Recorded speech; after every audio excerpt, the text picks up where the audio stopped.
ठीक है। तो हम लोग पढ़ने वाले हैं आज अंतिम प्रोनाउन, जिसका नाम है डिस्ट्रीब्यूटिव प्रोनाउन। ठीक है, देखो यहाँ इसका डेफिनेशन मैंने लिखा है, it is use to show deviation. इसका जो प्रयोग किया जाता है बंटवारे के लिए किया जाता है। ठीक है, जैसे इसका नाम ही कहता है डिस्ट्रीब्यूट करना। डिस्ट्रीब्यूट का मतलब ही क्या होता है बेटा, बांटना। ठीक है, कभी फंक्शन होता है, स्कूल भी फंक्शन होता है या कहीं भी फंक्शन होता है, तो वहाँ कहा जाता है कि अभी कुछ समय में मिठाइयाँ बंटवाई जाएगी, मिठाई को डिस्ट्रीब्यूट किया जाएगा। तो डिस्ट्रीब्यूट का मतलब होता है बांटना, उसी से बना दिया गया बेटा डिस्ट्रीब्यूटिव। ठीक है, तो एक ऐसा सर्वनाम जो बंटवारा दिखाता है। ठीक है, अब यहाँ मैंने डेफिनेशन लिखा है, ये मैंने सब वर्ड लाइन लिखा है कि कौन कौन से शब्द तुम्हारे होते हैं डिस्ट्रीब्यूटिव।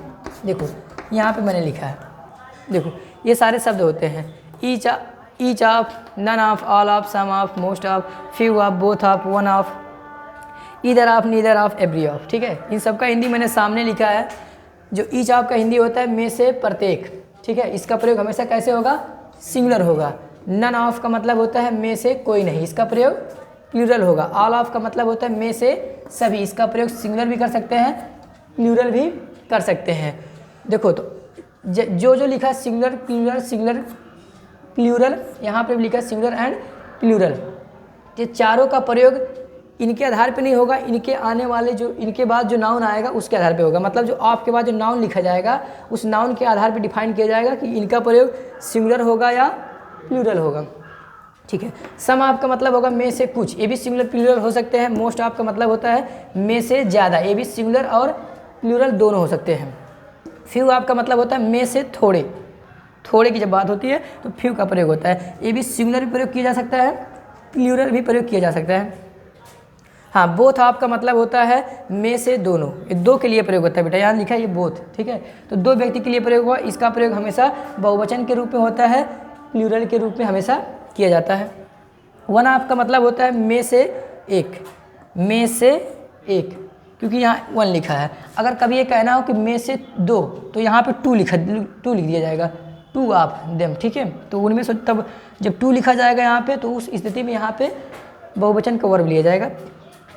हाँ देखो, आइदर ऑफ का मतलब होता है दो में से कोई एक, नाइदर ऑफ का मतलब होता है दो में से कोई नहीं, और एवरी ऑफ का मतलब होता है में से प्रत्येक या में से सभी। इसका भी प्रयोग क्या होगा, सिंगुलर होगा। ठीक है बेटा, तो वर्ड लाइक मैं उम्मीद करता हूँ कि चाहे वीडियो को पोज करके लिख सकते हो, मैं साइड हो जा रहा हूँ, आप लोग स्क्रीनशॉट ले सकते हैं या रोक के लिख सकते हैं। ठीक है, अब मैं मिटा रहा हूँ सबको और हम लोग लेंगे एग्जाम्पल। ठीक है, क्योंकि शब्द जानना पर्याप्त नहीं है, हमें ये देखना है कि कैसे किसका प्रयोग होगा। ठीक है, हाँ अब इसका यूज मैं तुम्हें दिखा रहा हूँ, एग्जाम्पल दिखा रहा हूँ सबका। ओहो चलो अच्छा, मुझे इतना ज़्यादा मिटाना नहीं चाहिए था, लेकिन मैंने क्लीन कर दिया।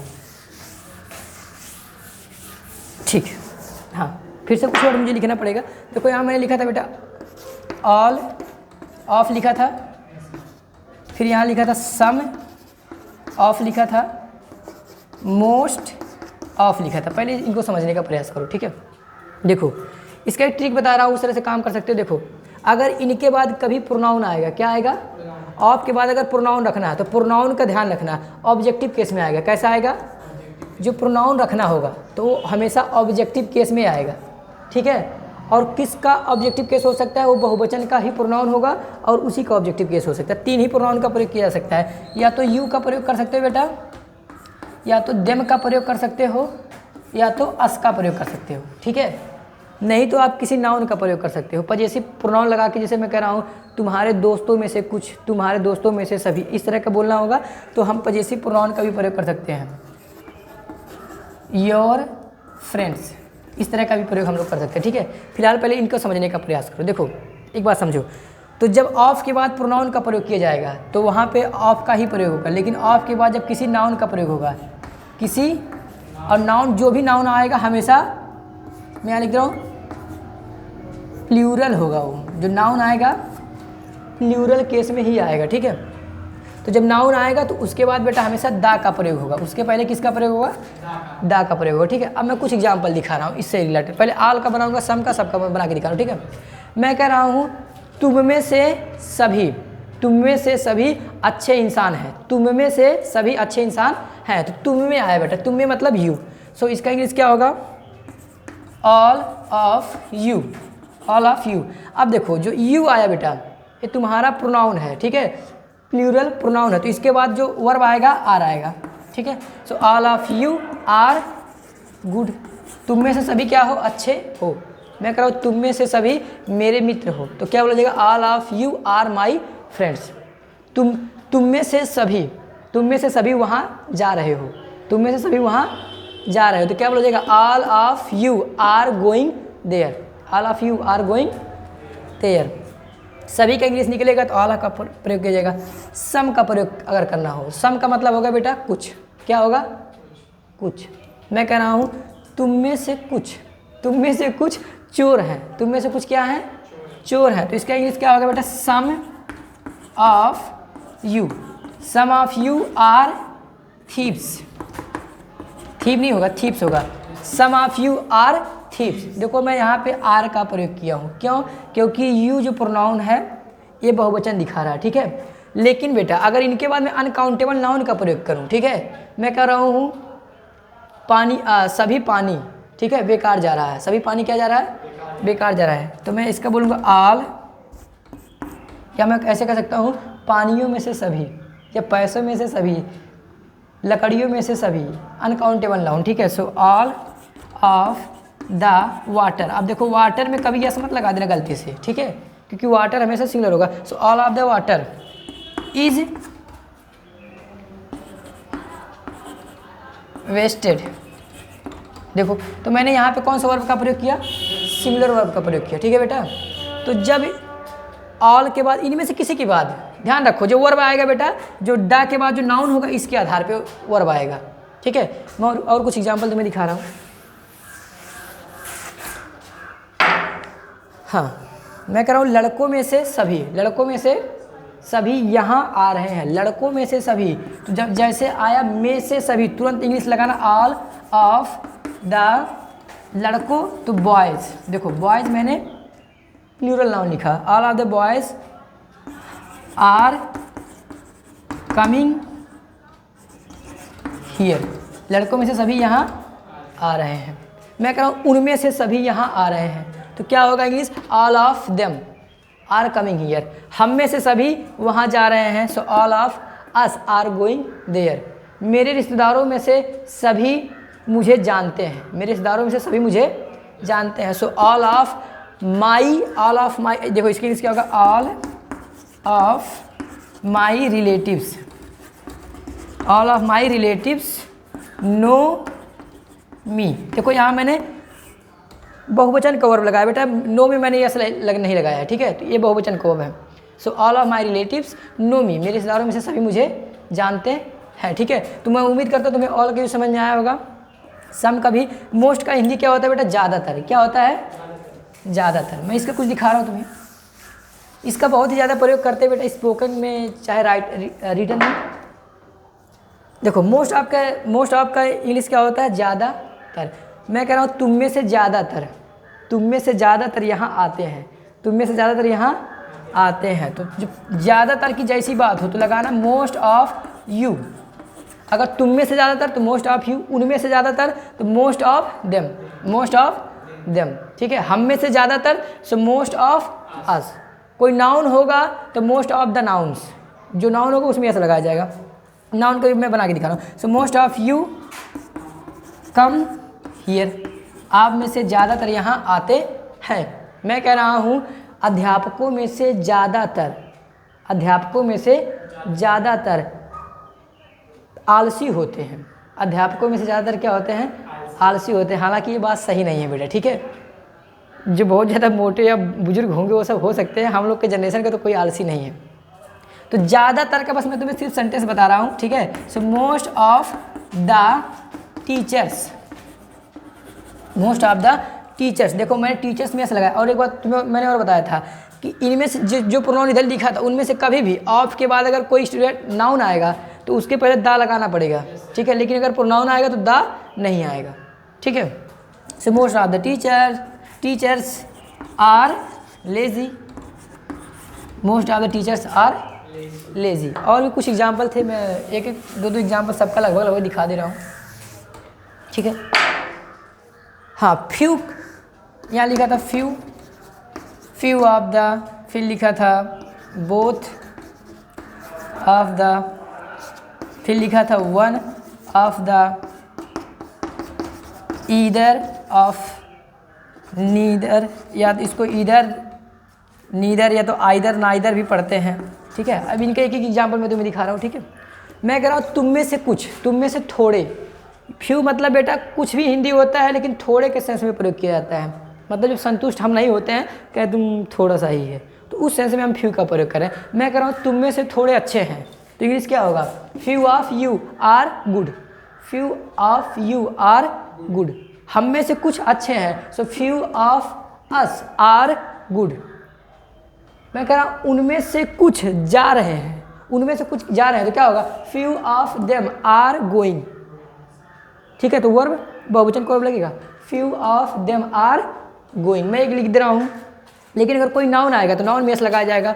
जैसे मैं लिख रहा हूँ few of the students, few of the students know this formula. विद्यार्थियों में से कुछ इस फार्मूला को जानते हैं, विद्यार्थियों में से कुछ इस फार्मूला को जानते हैं। तो देखो विद्यार्थियों में से कुछ, देखो नाउन के पहले मैंने द लगाया है और बहुवचन का नाउन लिखा है, यहाँ पे प्लूरल का नाउन लिखा है, और वहाँ पे वर्ब जो लगाया है प्लूरल ही लगाया है। ठीक है, इस प्रकार से बोथ का मतलब क्या होता है? में से दोनों। क्या होता है? में से दोनों। चलो इसका प्रयोग करके दिखाता हूँ।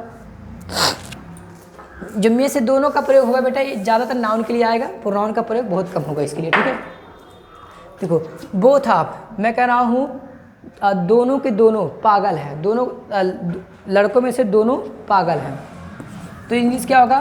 Both of the boys, both of the boys are mad, both of the boys are mad. दोनों लड़कों क्या है? पागल है। दोनों लड़कों में से, सॉरी, लड़कों में से दोनों पागल हैं। ठीक है, ये बोथ का प्रयोग हो गया।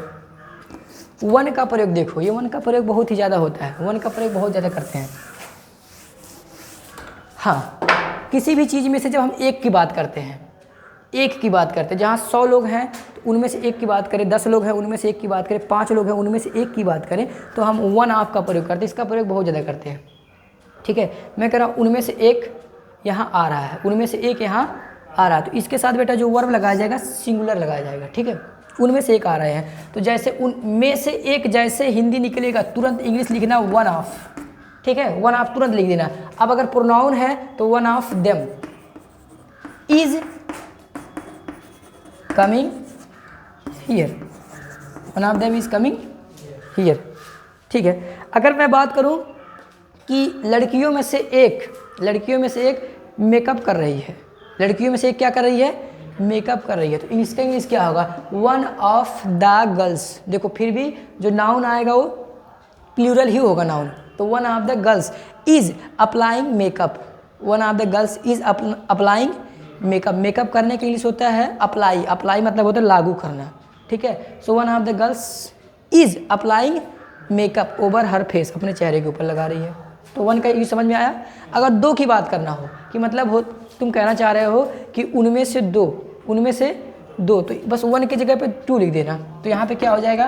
Two of them, two of them. अब यहाँ पे वर्ब जो लगाया जाएगा प्लूरल वर्ब लगाया जाएगा, वन ऑफ देम आर, कुछ भी लिख दो, one of them are watching, one of them are watching my video, one of them are watching my video. ठीक है, तो इधर नीदर की थोड़ा सा बात कर लेते हैं। एक एग्जांपल दे देना, क्योंकि अगर सभी का एग्जांपल बहुत ज़्यादा लेंगे तो वीडियो बहुत ज़्यादा लंबा हो जाएगा। ठीक है बेटा, इसलिए हम लोग बस सिर्फ कॉन्सेप्ट समझने का प्रयास कर रहे हैं। ठीक है, लेकिन अगर प्रैक्टिस खुद से जब प्रैक्टिस करोगे तो चीज़ें समझ में आ जाएगी, डिफिकल्ट नहीं होगा। देखो आइदर और नाइदर दोनों का प्रयोग होगा, दो में से कोई एक, दो में से कोई नहीं, इसके लिए प्रयोग होता है। दोनों के साथ वर्ब हमेशा क्या लगाया जाएगा? सिंगुलर वर्ब लगाया जाएगा। चलो पहले आइदर देखो, इसका मतलब होता है दो में से कोई एक। ठीक है, देखो मैं कह रहा हूँ आइदर ऑफ द, देखो इसका दो स्ट्रक्चर हो सकता है, आइदर ऑफ द टू भी लिख के आ सकता है, either of the two boys ऐसे करके भी आ सकता है, either of the two boys, दो लड़कों में से कोई एक, ऐसे भी आ सकता है। यहाँ टू बताने के लिए भी आ सकता है, ठीक है। लेकिन जब हमको पता ही है कि आइदर का प्रयोग दो के लिए ही किया जाता है, कि दो में से कोई एक के लिए किया जाता है, तो फिर टू क्यों लिखे? तो टू लिखा रहेगा तो भी सही है, टू नहीं लिखा रहेगा तो भी सही है, ठीक है। तो मैं कह रहा हूँ either of the two boys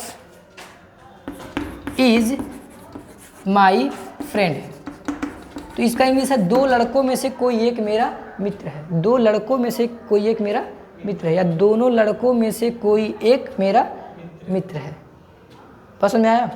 और अगर टू नहीं भी आएगा तो भी हम यही समझेंगे कि दो में से कोई एक है, ठीक है। मैं कह रहा हूँ either of the girls is dancing on the stage, ठीक है। Either of the girls is dancing on the stage, दो लड़कियों में से कोई एक स्टेज पर नाच रही हैं। पसंद में आ रहा है? Either of the teacher is teaching there, दो अध्यापकों में से कोई एक वहाँ पढ़ा रहे हैं। पसंद में आया? तो ईदर का प्रयोग ये होता है बेटा। चलो नीदर का मतलब देखते हैं। नीदर निगेटिव होता है, ठीक है, कि दो में से कोई नहीं, दो में से कोई नहीं, ठीक है। मैं कह रहा हूँ नीदर ऑफ द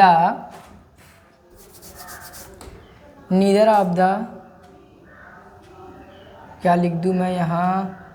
चलो टीचर बदनाम कर दे रहे हैं यार टीचर को, कोई टीचर देखेगा तो अभी सोचेगा। Neither of the teachers, teacher के ऊपर ही लिखेंगे। नीदर ऑफ द टीचर, दोनों अध्यापकों में से कोई नहीं, दोनों अध्यापकों में से कोई नहीं। अब जो कहना हो कह दो कि दोनों अध्यापकों में से कोई नहीं यहाँ आ रहे हैं, दोनों अध्यापकों में से कोई नहीं पढ़ा रहे हैं, दोनों अध्यापकों में से कोई नहीं मेरी बात सुन रहे हैं, जो मर्जी आए बना दो। चलो मैं बना दे रहा हूँ दोनों अध्यापकों में से कोई नहीं पढ़ा रहे हैं। So neither of the teachers is teaching, neither of the teacher is teaching, दो अध्यापकों में से कोई नहीं पढ़ा रहे हैं। बस समझ में आ रहा है कि जैसे तुम जान रहे हो कि दो ही अध्यापक हैं, ठीक है, तो कोई बोला जाओ कह दो सर पढ़ा देंगे, तो जब तुम गए और दो ही लोग थे और कोई नहीं पढ़ा रहा है, तो तुम आके इंग्लिश में बोलोगे कि neither of the teachers is teaching, ठीक है। पसंद में आया? एक दो और मैं बता दे रहा हूँ, उसके बाद फिर समाप्त करते हैं इसको। नाउन का भी प्रयोग तुम कर सकते हो, प्रोनाउन का भी प्रयोग कर सकते हो, जैसा तुम्हारी इच्छा, ठीक है। हाँ, और नीचे लिखा था कुछ, ईच लिखा था, एवरी लिखा था। हाँ, तो ईच और एवरी में थोड़ा सा मैं तुम्हें अंतर समझाना चाह रहा हूँ। ईच ऑफ द और एवरी दोनों का हिंदी होता है बेटा में से सभी या मेर से प्रत्येक, दोनों का हिंदी लगभग यही होता है। लेकिन ईच का मतलब होता है एक एक करके। क्या होता है? एक एक करके, मतलब किसी व्यक्ति को छोड़ना नहीं है, सबको जो बोला जाएगा वो किया जाएगा। लेकिन एवरी जो होता है, एवरी मतलब होता है प्रत्येक, लेकिन इसमें कुछ लोग छूट जाते हैं। जैसे मैं सेंटेंस तुम्हें समझाने का प्रयास कर रहा हूँ। मैं कह रहा हूँ, देखो मैं कह रहा हूँ each of the girls will be given a mobile, प्रत्येक लड़कियों को मोबाइल दिया जाएगा। एक सेंटेंस यहाँ है, each of the girls will be given a mobile, प्रत्येक लड़कियों को एक मोबाइल दिया जाएगा। अब इसका मतलब है जितने लड़कियाँ वहाँ पे हैं, उस कॉलेज में हैं, उन सबको दिया जाएगा, कोई लड़की छूटेगी नहीं, ठीक है। लेकिन अगर पे मैं यहीं पे एवरी का प्रयोग किया होता है बेटा, ईच को हटा के मैंने क्या प्रयोग किया होता है? एवरी का अगर मैंने प्रयोग किया होता कि every of the girls will be given a mobile, तो इसमें पता क्या होता? इसमें मान लो अगर 100 लड़कियां मान लो उस कॉलेज में पढ़ रही हैं, ठीक है, तो 90 को मिलता और 10 को नहीं मिलता, ठीक है। तो लेकिन जब 10 को नहीं 90 को मिला 10 को नहीं मिला, तब भी हम कह देते हैं ना कि सबको मिल गया है। तो इस वाले केस में हम एवरी का प्रयोग करते हैं, ठीक है। लेकिन जब 100 में 100 को मिला तो हम किसका प्रयोग करेंगे? ईच का प्रयोग करेंगे। ये डिफरेंट होता है बेटा, तो ठीक है। तो मैं उम्मीद करता हूँ कि डिस्ट्रीब्यूटिव प्रोनाउन तुम्हें समझ में आया होगा, ठीक है। ये बहुत ही इजी है और इसका प्रयोग हम बहुत ही ज़्यादा अपने जीवन में करते हैं, ठीक है। अब इजी तुम्हारे लिए तब होगा जब तुम इस पर प्रैक्टिस करोगे, खुद से काम करोगे और अपना दिमाग लगाओगे, ठीक है। देखो कोई टॉपिक ना ही ईजी होता है ना ही डिफ़िकल्ट होता है, सब डिपेंड करता है तुम्हारे थॉट के ऊपर कि तुम उसको कैसे सोचते हो, ठीक है। अगर तुम ये सोचोगे कि ये टॉपिक डिफ़िकल्ट है तो वाकई वह टॉपिक तुम्हें डिफ़िकल्ट ही लगेगा। लेकिन जब तुम ये सोचना चालू कर दोगे ये टॉपिक इजी है, मुझे आ जाएगा, मैं अपना दिमाग लगाऊंगा, तो वाकई में वह टॉपिक तुम्हारे लिए इजी हो जाएगा और तुम्हें आ जाएगा, ठीक है। तो ओके, चलो क्लास ओवर करते हैं। अगर वीडियो अच्छा लगा हो तो प्लीज़ सब्सक्राइब कर देना। धन्यवाद।